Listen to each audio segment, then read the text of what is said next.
ಅವರು ಕೂಡ ಕರೆದಿದ್ರು, ಅವ್ರ ಸಲಹೆನೂ ಕೂಡ ಕೊಟ್ಟಿದ್ದಾರೆ. ಈಗ ಹಿಂದಿನ ಕಾಂತರಾಜ್ ಆಯೋಗದ ವರದಿಯಾಗ ನಿರರ್ಥಕ ಸರ್ ಅದು.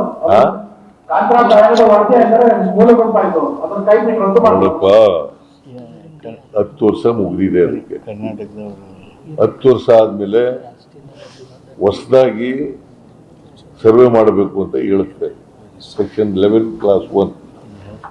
ಅದ್ರ ಪ್ರಕಾರ ಮಾಡಿ ತೀರ್ಮಾನ ತಗೊಂಡಿದ್ದೀವಿ.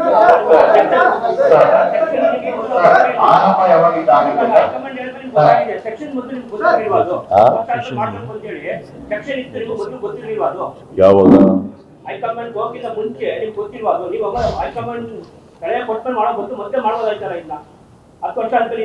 ನೋಡಪ್ಪ, ಇವೆಲ್ಲನೂ ನೋಡಿದ್ದು, ಕಾನೂನುಗಳು ನೋಡಿದ್ದು, ಆಕ್ಟ್ ನೋಡಿದ್ದು, ಆಮೇಲೆ ಚರ್ಚೆ ಬಂದಾಗ ಇಂದು ಮೀನ್ ವೇಲ್ ಅವ್ರು ಕರೆದ್ರು, ಅವರು ಸಲಹೆ ಕೊಟ್ಟಿದ್ದರು. ಒಬ್ಬರು ಮಾತಾಡ್ರಿ, ಒಬ್ಬ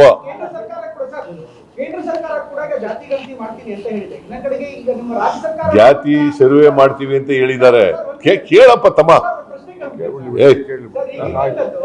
ಈಗ ಹೊಸ ಹಿಂದುಳಿದ ವರ್ಗಗಳನ್ನ ಗುರುತಿಸೋದಿರಲಿ ಅಥವಾ ಮರುವರ್ಗೀಕರಣ ಮಾಡೋದ್ರ ಅಲ್ಲ, ಸಂಪೂರ್ಣ ಅಧಿಕಾರನ ಸಂಸತ್ ಕೊಡಲಾಗಿದೆ ಕೇಂದ್ರ ಸರ್ಕಾರದಿಂದ. ಹೀಗಾಗಿ ಈ ನಿಮ್ಮ ಸರ್ವೆ ಜಾತಿ ಗಣತಿ ಕೇಂದ್ರ ಸರ್ಕಾರ ಮಾಡ್ತಾ ಇರೋ ಸರ್ಗಿಂತ ಹೇಗೆ ಭಿನ್ನವಾಗಿರುತ್ತೆ ಮತ್ತು ಅದರ ಇಂಪ್ಲಿಕೇಶನ್ಸ್ ಏನಿರ್ತದೆ? ಭಿನ್ನವಾಗಿ ಹಂಗೆ ಹೇಗಿರ್ತದೆ ಅಂತಂದ್ರೆ, ಎಲ್ಲೂ ಕೂಡ ಕೇಂದ್ರ ಸರ್ಕಾರದವರು ಸೋಸಿಯೋ ಎಜುಕೇಶನಲ್ ಸರ್ವೆ ಮಾಡ್ತೀವಿ ಅಂತ ಹೇಳಿಲ್ಲ. ನಮ್ಮ Congress party socio economics socio educational survey ಮಾಡ್ತೀರಾ ಅಂತ ಕೇಳಿದಾಗ ಅದಕ್ಕೆ ಉತ್ತರ ಕೊಡಲಿಲ್ಲ.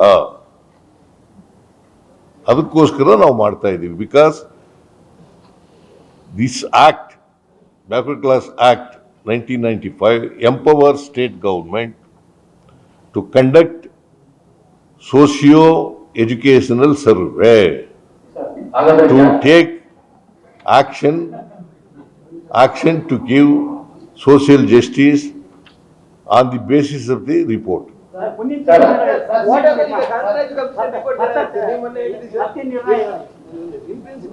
ತಾಳ ಇವರು ಆಮೇಲೆ ಮುಂದಿನ ನಿರ್ಣಯಗಳೇನು? ಈಗ ಹೊಸದಾಗಿ ಮಾಡಬೇಕು ಅಂತ ಹೇಳಿ ತೀರ್ಮಾನ ಮಾಡಿದ್ರು. ಮುಂದೆ ಏನು, ಯಾವಾಗ, ಏನು? ಅದಕ್ಕೆ ನಾವು 90 ದಿನದಲ್ಲಿ ಮಾಡಬೇಕು ಅಂತ ಹೇಳ್ತಾ ಇದ್ದೀವಿ. ಅದಕ್ಕೆ ಆಯೋಗಕ್ಕೆ 90 ಡೇಸ್ನಲ್ಲಿ ಮಾಡಿ ಅಂತ ಟೈಮ್ ಕೊಡ್ತೀವಿ.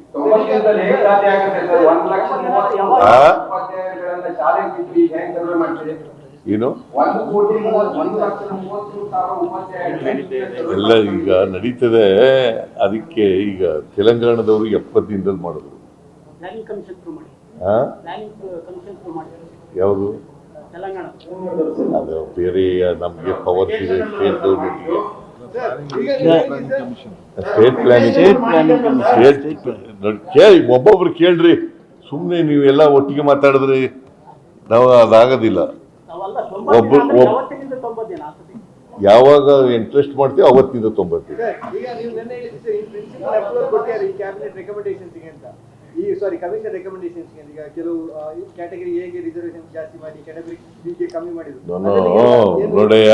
ನೋಡಪ್ಪ, ಕೇಳಪ್ಪ ಇಲ್ಲಿ ತಮ್ಮ, 10 ವರ್ಷದಲ್ಲಿ ಜನಸಂಖ್ಯೆ ಜಾಸ್ತಿ ಆಗ್ತದೆ, ಆರ್ಥಿಕ ಸಾಮಾಜಿಕ ಬದಲಾವಣೆಗಳಾಗ್ತವೆ, ಆರ್ಥಿಕವಾಗಿ ಶೈಕ್ಷಣಿಕವಾಗಿ ಬದಲಾವಣೆಗಳಾಗ್ತವೆ. ಅದಕ್ಕೋಸ್ಕರವಾಗಿ 10 ವರ್ಷ ಆದಮೇಲೆ ಆಕ್ಟ್ನಲ್ಲಿ ಭಾಳ ಸ್ಪೆಸಿಫಿಕ್ ಆಗಿ ಹೇಳ್ತದೆ, 10 ವರ್ಷ ಆದಮೇಲೆ ಹೊಸದಾಗಿ ಸರ್ವೆ ಮಾಡಬೇಕು ಅಂತ ಹೇಳ್ತದೆ.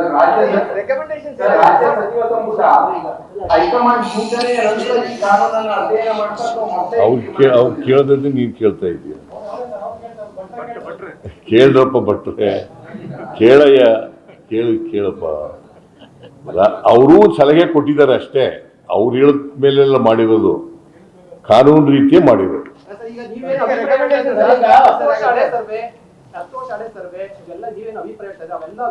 ಕೂಡ ಈ ಸಮೀಕ್ಷೆ ಮಂಡನೆಗಿಂತ ಮುಂಚೆ ಪ್ರತಿಪಕ್ಷದ ಸದಸ್ಯರು, ನಿಮ್ಮ ಸಂಪುಟ ಸಚಿವರು ಹೇಳಿದ್ರು. ಅದಾದ್ಮೇಲೆ ಈಗ ತೀರ್ಮಾನ ಆಗಿತ್ತು, ಹೈಕಮಾಂಡ್ ಒತ್ತಡಕ್ಕೆ ಏನಾದ್ರು ಮಾಡಿದ್ದೀರಾ? ಅದೇ ರಿಪಿಟೇಷನ್, ಇಟ್ ಇಸ್ ರಿಪೀಟೆಡ್, ಇದು ರಿಪಿಟೇಷನ್ ಕ್ವಶನ್. ಇದು ನಾವು ಯಾವ ಹೈಕಮಾಂಡ್ಗೂ ಬಂದಿಲ್ಲ. ಸರ್ಕಾರ ಕಾನೂನು ರೀತಿಯ ಕ್ರಮ ತಗೊಂಡಿದೆ. ಕಾಲ್ಪನಿಕ ಪ್ರಕರಣವನ್ನು ಡೈವರ್ಟ್ ಮಾಡಲಿಕ್ಕೋಸ್ಕರ ಈ ವಿಷಯವನ್ನು ಮುಂದೆ ತಂದು ಆರೋಪ ಮಾಡ್ತಿದ್ದಾರೆ ಸರ್. ಯಾರು ಬಿಜೆಪಿಯವರು ಆರೋಪ ಮಾಡ್ತಾರೆ. ಬಿಜೆಪಿಯವರು ಮಾಡ್ತಾರಪ್ಪ. ಈಗ ಬಿಜೆಪಿಯವರು ಹಿಂಗೂ ಮಾಡ್ತಾರೆ ಹಂಗೂ ಮಾಡ್ತಾರೆ. ಅವ್ರನ್ನ ನಾವು ಬಿಜೆಪಿಯವರು ಏನು ಆರೋಪ ಮಾಡ್ತಾರೆ ಅದರ ಆಧಾರದ ಮೇಲೆ ಕ್ಯಾಬಿನೆಟ್ ಡಿಸಿಷನ್ ತಗೊಳ್ಳಲ್ಲ. ನಾವು ಡಿಸಿಷನ್ ತಗೊಳ್ಳೋದು ಕಾನೂನಿಗೆ ಅನುಗುಣವಾಗಿ ಡಿಸಿಷನ್ ತಗೊಳ್ಳೋದು. ಈಗ ಇದ್ದಂತ ವರದಿಯಲ್ಲಿ ಒಕ್ಕಲಿಗ ಹಾಗೂ ಲಿಂಗಾಯತರಿಗೆ ಒಂದಷ್ಟು ಆಕ್ಷೇಪಣೆ ಇತ್ತು. ಮತ್ತೆ ಮರು ಸರ್ವೆ ಆಗ್ತಾ ಇದೆ. ಅವ್ರಿಗೆ ಯಾವ ರೀತಿ ಭರವಸೆ ಕೊಡ್ತೀರಾ ಸರ್? ಯಾರಿಗೆ?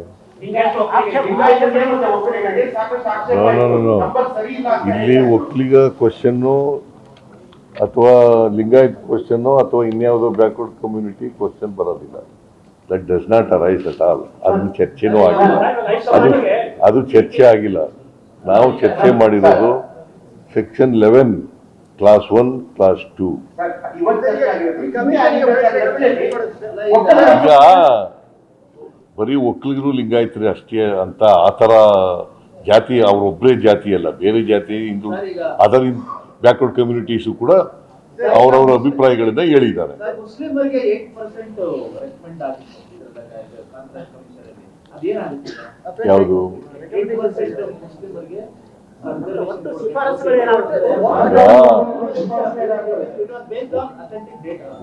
ಹೊಸ ಜನಸಂಖ್ಯೆ ಆದಮೇಲೆ, ಹೊಸ ಡೆವಲಪ್ಮೆಂಟ್ಗಳಾದ್ಮೇಲೆ ಮತ್ತೆ ಅದನ್ನ ರೀ ಎಕ್ಸಾಮಿನ್ ಮಾಡ್ತೀವಿ.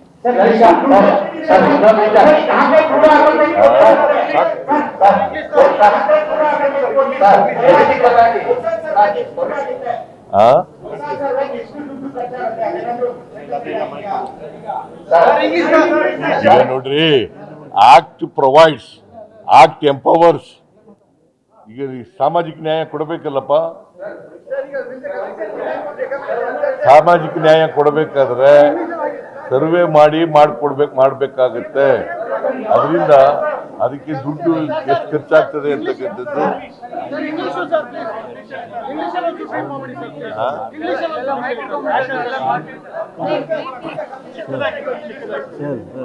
ನೀವು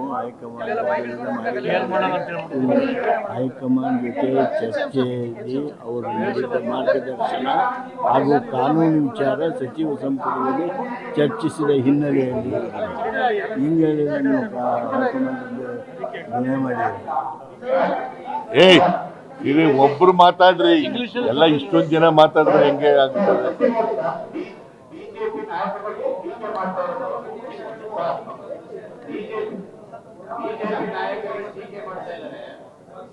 ಸಿದ್ದರಾಮಯ್ಯ ಅವರು ಹೈಕಮಾಂಡ್ ಮುಂದೆ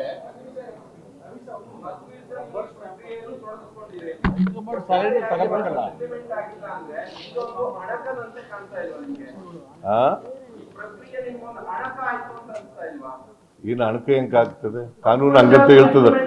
ಸೆಕ್ಷನ್ 11 ಹಂಗೆ ಹೇಳ್ತದ. ಸೆಕ್ಷನ್ 11 ಹಂಗೆ ಹೇಳ್ತದ. Section 11 of the act is very clear. 10 ವರ್ಷದ ಮೇಲೆ ಆರ್ಥಿಕ ಸಾಮಾಜಿಕ ಸರ್ವೆ ಅದು ವ್ಯಾಲಿಡ್ ಆಗಲ್ಲ.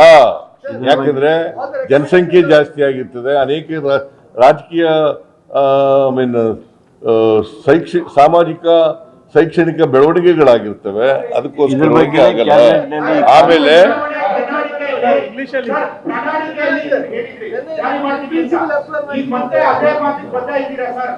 ಏನು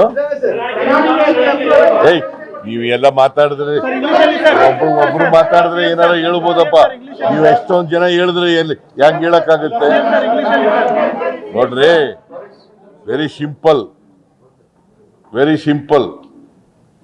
ಇದು 10 ವರ್ಷ ಆಗಿದೆ ವರದಿ ತಯಾರಾಗಿ.